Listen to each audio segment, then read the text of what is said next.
Señores, aquí estamos ya con nuestras pilas bien puestas para tratar nuestro tema de la semana.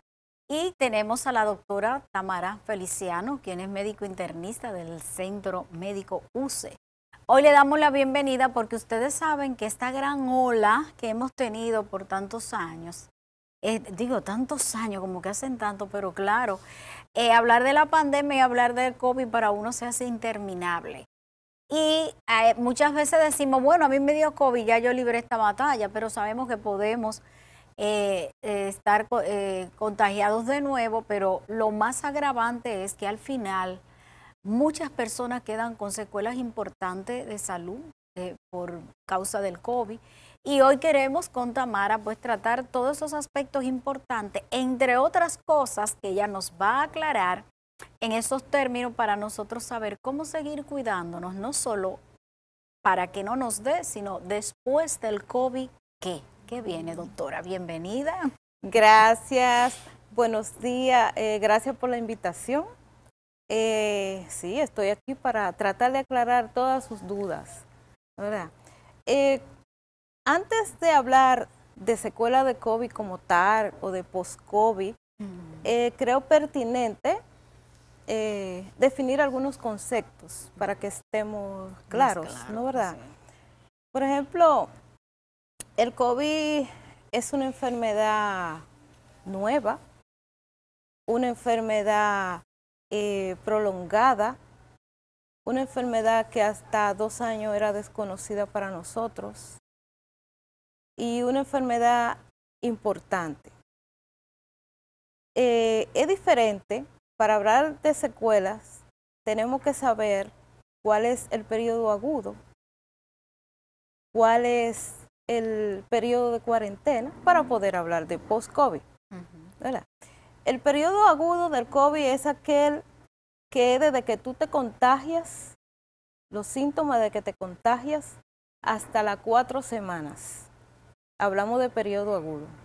Porque hay personas, por ejemplo, que van al consultorio y me dicen, doctora, yo vine para hacerme una evaluación post-COVID porque me siento mal y hace 20 días que me dio el COVID y yo todavía me siento mal. Entonces, esa persona está en un periodo agudo y como tal tiene que ser tratado como una enfermedad aguda. O sea que no implica que el malestar que está sintiendo luego de pasar, entender que pasó del COVID no necesariamente es una secuela, porque he oído muchas personas, me siento cansado, no puedo respirar bien, después de a pocos días o meses de pasar por el periodo de COVID. Por consenso internacional se ha definido de esa manera. El periodo de cuarentena es el periodo que desde que tú te contagias hasta máximo 14 días. Que hay personas que a los 10 días ya no son contagiosos para otras personas. Después que pasan esos días, ya tú no contagias. Y hay personas que piensan que ya me libré del COVID, me libré de la enfermedad, y no necesariamente es así. Ese es el periodo de cuarentena. El periodo de cuarentena simplemente significa hasta el tiempo que tú no contagias. Perfecto. Entonces, el periodo post-COVID, que es un periodo prolongado, tan prolongado que se ha dividido en dos. Existe el post-COVID agudo y el post-COVID crónico. Entonces, el periodo post-COVID inicia luego de las 4 semanas, que hasta las 12 semanas es su agudo y después de las 12 semanas es crónico. Que hay estudios que han visto pacientes con síntomas crónicos hasta los 6 meses. Pero ojo, nosotros tenemos cualquier familiar, cualquier amigo que nos dice, yo tuve COVID hace 1 año y todavía tengo síntomas, ¿no es verdad? Porque como dije anterior, es una enfermedad nueva que solamente tiene 2 años. Entonces, en definitiva, ese es el periodo post-COVID. Periodo post-COVID o síndrome post-COVID o secuela de COVID. Ok. Hay personas, por ejemplo, que se contagian del COVID y van a tiempo, no hacen un proceso muy crónico o muy agudo, sino que le dio fiebre, se le dio dolor del cuerpo, la cabeza, cosas leves.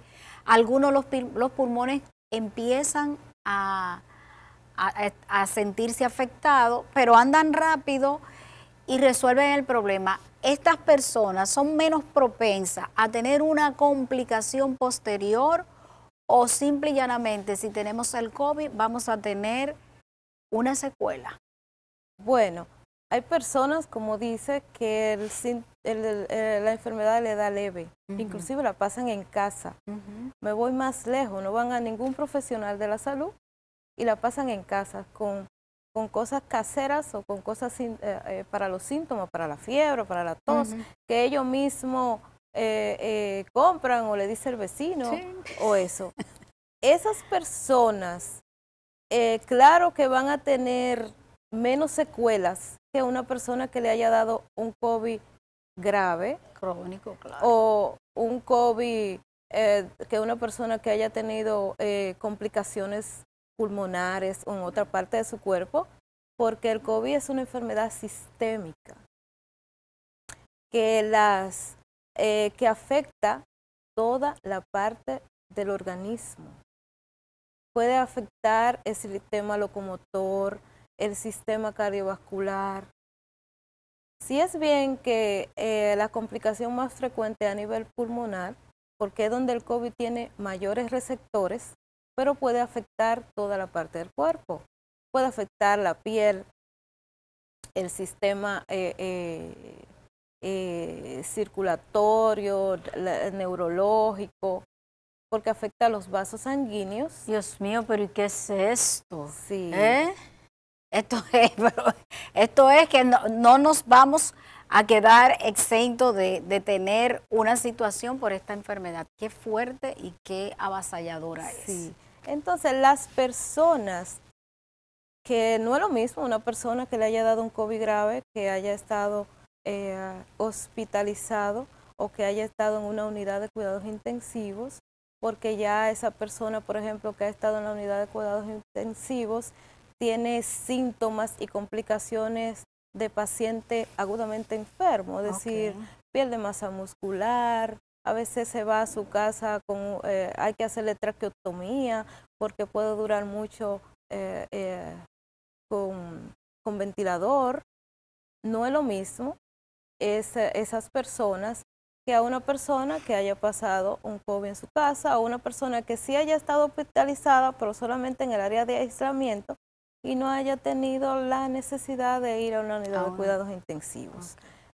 Pero si tú me preguntas a mí, entonces doctora, cuando uno le da COVID, ¿cuándo uno tiene que ir al médico para una evaluación? Después del COVID, para sus síntomas, para los síntomas que tiene, bueno, las personas deben de ir a los 3 meses. Sí. Ahora, repito, si es una persona que ha tenido un COVID grave, su médico lo va a citar cada cierto tiempo para el chequeo, ¿no verdad? O sea que lo más prudente sería para las personas que han tenido la enfermedad establecer un seguimiento para poder detectar cualquier situación. Hay personas que tendrán síntomas generalizados o enfocados en alguna parte, otros probablemente no, pero entiendo que lo más saludable sería poder dar un seguimiento 3 meses después para detectar a tiempo cualquier afección. Porque afuera la gente se preocupa y habla mucho. Hay muchas personas que han tenido infarto, que han muerto súbitamente y una serie de situaciones y otro tipo de complicaciones. Y he notado que casi todo es que fue por el COVID, que después del COVID, una serie de situaciones se presentan inesperadas. Entonces, ¿cuál tiene que ser ese seguimiento, ese comportamiento que tiene que tener todo el que ya le ha dado COVID? Esto es general para todos. Claro, como te dije anteriormente, una persona puede tener complicación en el periodo post-COVID subagudo o en el periodo post-COVID crónico. Sí, por ejemplo, a nivel cardiovascular, como el COVID produce daño en los vasos sanguíneos, la persona puede tener trombos, ¿no verdad? Y a nivel del corazón se puede manifestar como infartos. A nivel cerebral se puede manifestar como stroke, lo que la gente le dice que le dio una trombosis, ¿no verdad? Sí.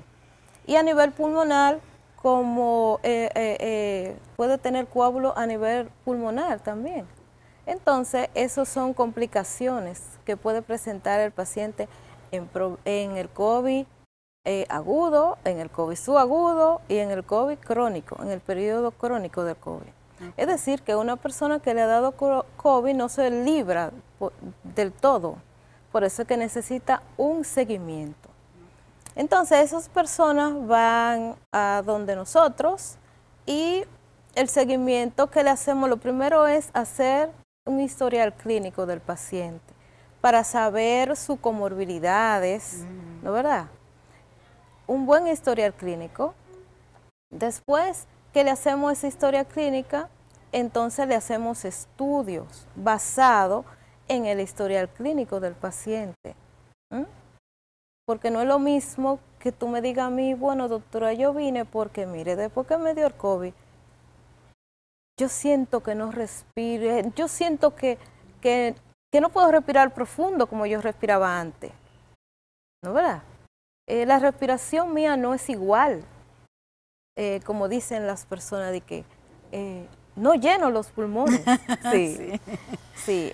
Entonces, lo primero que hacemos es ver cómo se ve su pulmón, valga la redundancia, hacer una radiografía simple de tórax o una tomografía simple de tórax para ver cómo está el pulmón. Pero es necesario no solamente ver cómo está el pulmón, sino cómo está funcionando ese pulmón. Entonces se hacen una serie de pruebas, como dije, la radiografía.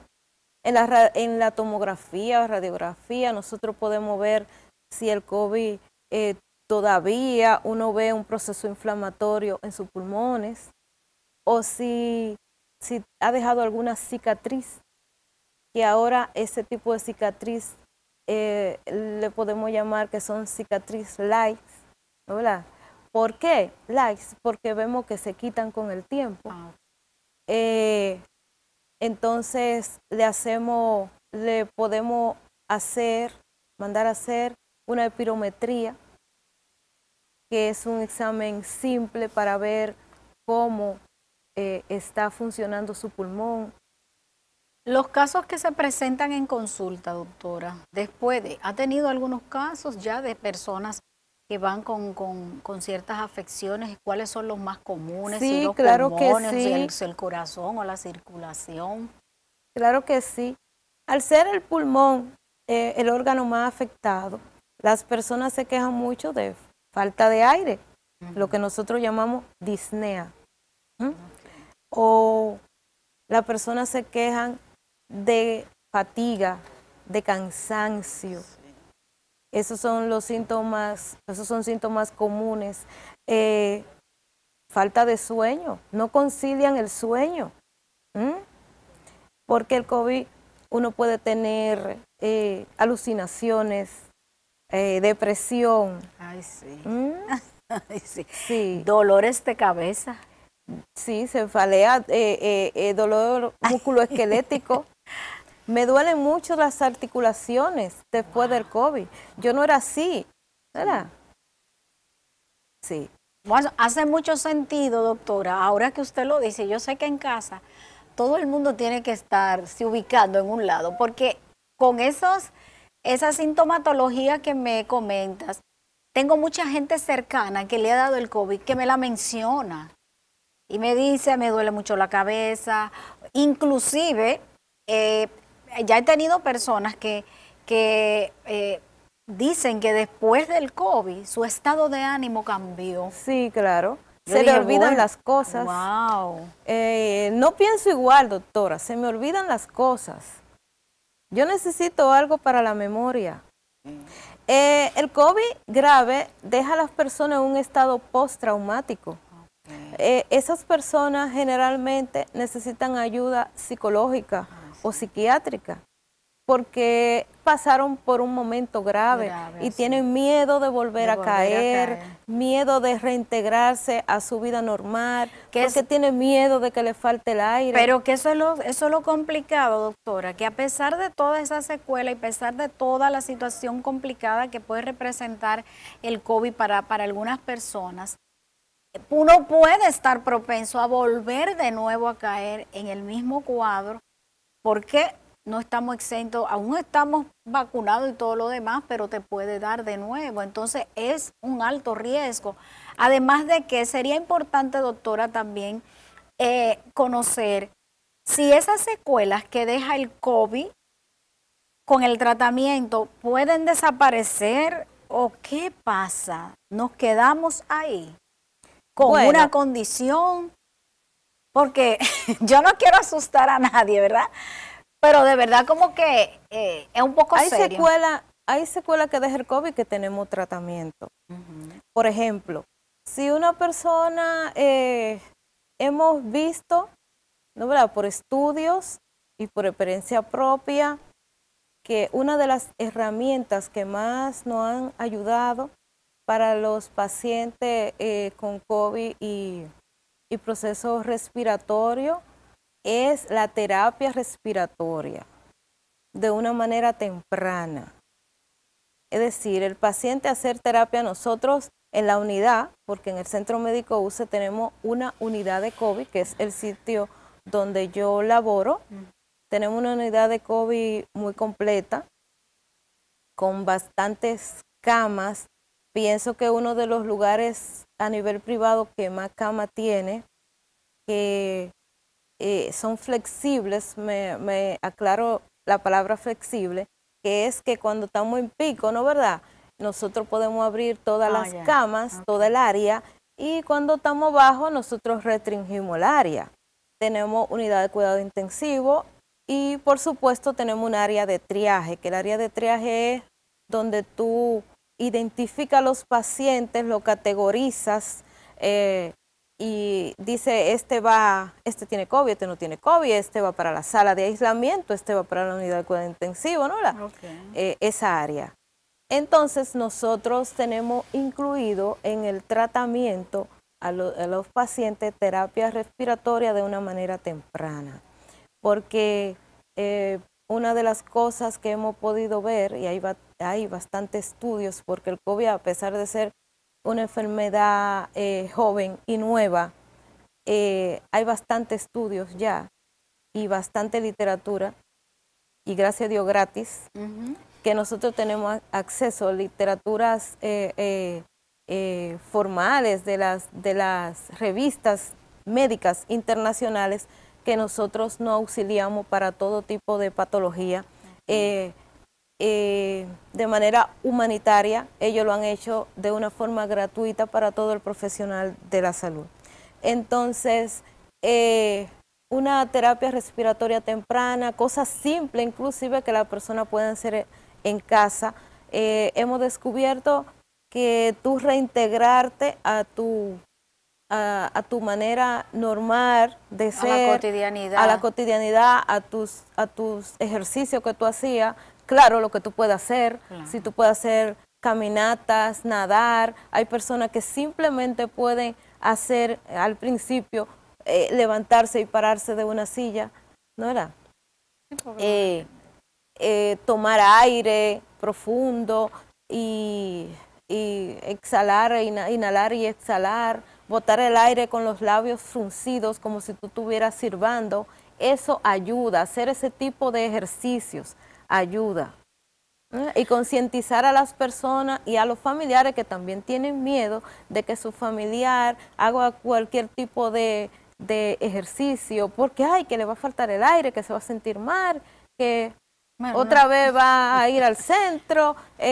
Todas las personas es un descubrir, ¿no, verdad? Por ejemplo, los aparatos que nosotros usamos para medir el oxígeno, el oxímetro, casi toda la persona tiene un oxímetro y se vive midiendo el oxígeno para saber cómo está. Sí, porque en casa tú sabes que hay muchos médicos. Sí, las personas se han empoderado y además porque es una enfermedad que hemos visto que es mortal para algunas personas y que le cambia la vida a las personas cuando le da de una manera grave. Es más, las personas se asustan simplemente de que le digan que tiene COVID. Porque piensan que puede caer en... Sí, porque ese es el otro tema. A veces uno no sabe, uno está bien, pero tú no sabes en qué condiciones a veces puede llegar a la complicación. De verdad nosotros con esta entrevista, doctora, agradecer su presencia y sobre todo esta voz de alerta que es para la población, para las familias y para todos los que han tenido COVID, pues saber que tiene que haber un seguimiento. Es un antes y un después del COVID y como la vida le cambia mucho en términos de la salud también, buscar esa orientación oportuna para tratar cualquier secuela que haya quedado o cualquier predisposición que debute, porque a veces todos tenemos una predisposición para algo.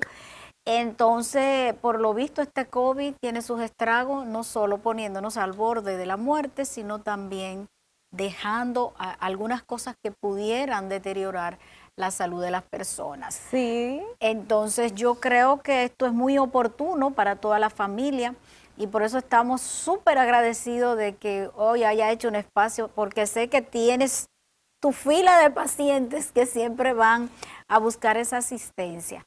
Lo mejor de todo es que tanto nosotros aquí en el estudio y en casita y en todas partes que llegue este programa, la gente tiene que hacer la firme conciencia de que necesita tener un seguimiento médico. No nos gusta ir al médico, pero hay que ir al médico para determinar qué situación me ha quedado o qué riesgo puedo correr, porque hay unos que son más, tienen menor salud que la otra, sus defensas son menos, que tienen condiciones también, o sea, hay mucho riesgo en esto, o sea que yo creo, doctora, que del COVID se va a hablar por mucho tiempo, así que muchísimas gracias por estar aquí. Gracias. Y ustedes quédense ahí porque hoy hemos cumplido con nuestro compromiso, doctora. Gracias por la invitación. Pues sí, muy bien, aquí a la orden, y yo sé que en algún momento vamos a necesitar también de sus conocimientos para poder llevar luz a todos los dominicanos en términos de salud. Nosotros seguimos con más en Domingo Familiar. Gracias.